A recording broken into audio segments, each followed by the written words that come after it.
All right, I'll talk a little bit more. I'll give you a proper intro of the unit on Monday. But for now, we're going to continue. We're going to go straight to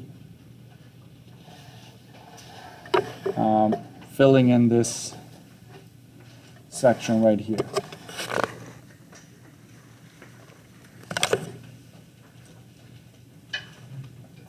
Okay. So we're going to start off with buying, when it comes to buying a brand new vehicle, okay? A lot of us will never be able to afford that. I don't think I'll ever be able to, or I'm actually not interested because you lose a lot of money at first. But let's continue here. All new vehicles get charged PST and GST. That's going to change when we do used vehicles, so heads up on that. All new vehicles in Manitoba are subject to air tax and tire tax. So air tax means like the air conditioning system. There's a tax that the province puts on new vehicles. So when you're buying a used one, you'll not see that, but a new one you do. And the tire tax goes towards the recycling program. So you sometimes wonder what happens to the old tires, correct? They get recycled and they make like all kinds of stuff out of it nowadays, like flooring, pots, you name it. They recycle tires, and so that tax goes towards funding that program. So those two are always there for new vehicles, okay?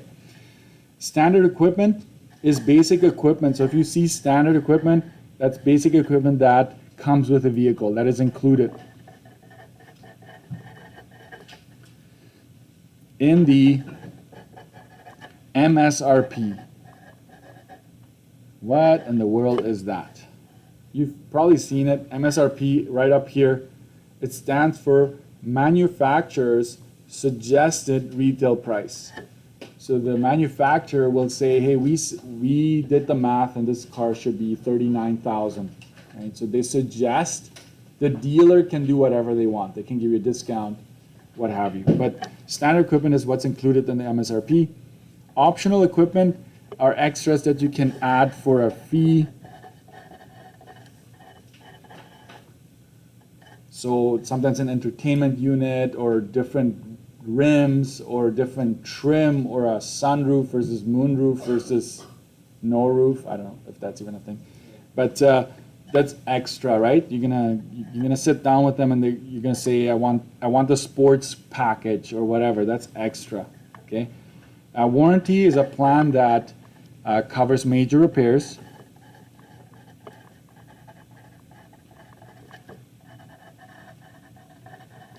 but not regular maintenance for a specified, okay, for a specified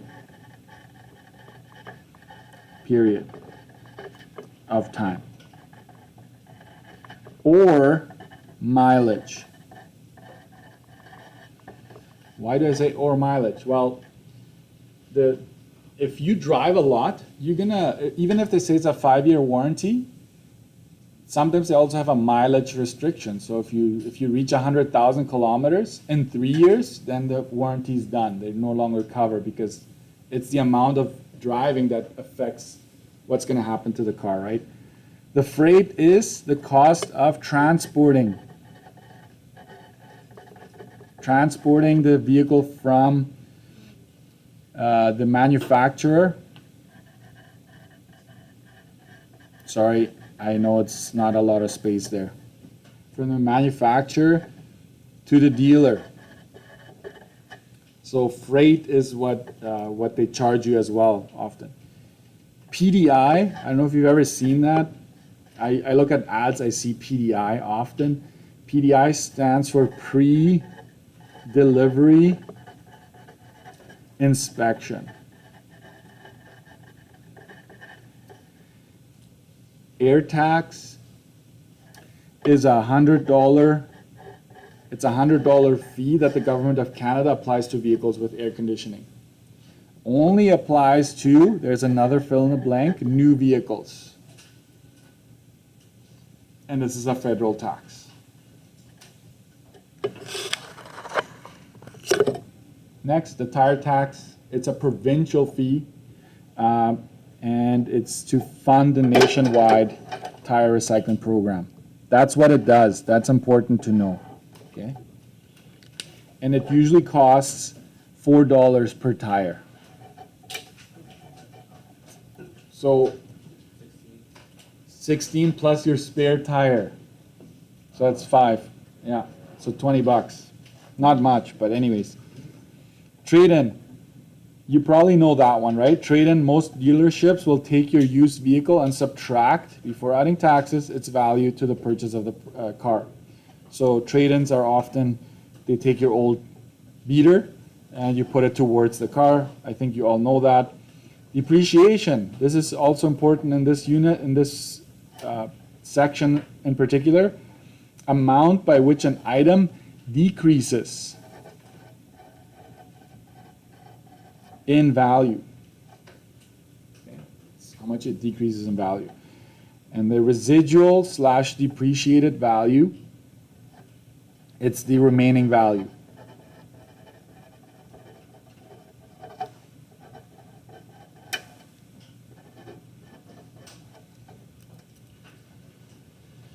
Before taxes, I should say. So never add taxes to the residual value. There's another term we're going to use for that.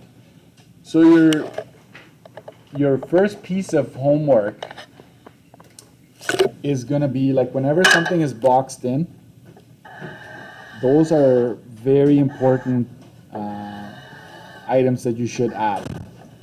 Okay? So on page 1, that should be on your study sheet for sure. And I'll tell you something, the formulas that I put on here, they've been made by me. Because students always want, like, can you give me a formula? Just give me a formula. Just give me a formula. And I was like, we don't have one. So I made one up, okay? So there's something called a sticker price. And what does the sticker price include? It's the base price, so the base cost of the car, plus any options, plus the AC tax, the tire tax, and the transportation and the inspection of the car. So all of those things would be included in the sticker price. So make sure you have this on your study sheet. But I need to warn you, some questions do not mention any of these. Like they don't mention an AC tax or tire tax or the other one. So sometimes students are like, Mr. Erickson, what's my sticker price? Because I don't have all these things. Then you only add what the question gives you, okay? And that is your sticker price. Are you listening? Yeah? Because sometimes students think they need to have all these things. No, this is all possible things that could possibly make it into the sticker price. All right? Next. Total cost of a new car after tax. This is important here, the after tax part. How do you know this is going to be after tax? There it is, the 1.12. That's going to be the taxes right there. So the sticker price, this number right here, once you figure that out, it goes right in here. Okay. So once you figure out what am I going to pay for that car to begin with, then you say, okay, to find the price of that new car, we take the sticker, we subtract the trade-in if there is one. Sometimes there is no trade-in, so don't worry about it. Then we multiply it by 1.12. So this is very important. And another thing I'm going to highlight, I hope you do too, some students forget about these brackets here. What does brackets mean, guys? What does that mean in this case? Multiply by this, right? But it also says that do whatever's in here first. Okay. All right? So you first take your sticker, you subtract the trade-in. So let's say the car is $10,000. They give you $2,000 for your trade-in. That is what? $8,000. So you're only going to get taxed on $8,000. Some students just type it all in one shot without the brackets, and then they're in trouble. Are you all packing because it's time or what? It's almost. It's 14, so give me a bit more, okay? It's important. Total taxes paid if they only, listen carefully, only taxes, okay? 1 year, the province says, hey, what are the taxes paid? It looks identical, except for, what do you notice? What's the difference between this and this? It's 0.12. So when you do this, when you use this formula, it's to only find out the taxes you've paid. But I'm going to do this one more time. Okay? You know what? I would say you don't have to have this formula on your study sheet if you just understand what's happening, but it doesn't hurt if you're just careful with that. I want to do one question before we go. I know. Or should I leave it? It's going to backfire if I rush it. I know it. Okay, so what I'm going to tell you is this. When you, listen carefully, when you prepare your study sheet, label it properly. Don't just write down formulas randomly, and then down the road, you're like, I don't know what this is. I honestly don't know what this is. I think this is it. Make sure you tell yourself what it is, not just a formula. Have a little descriptor for it as well. Okay? So your homework is to just make sure these formulas are on your study sheet. All right? Have a good weekend.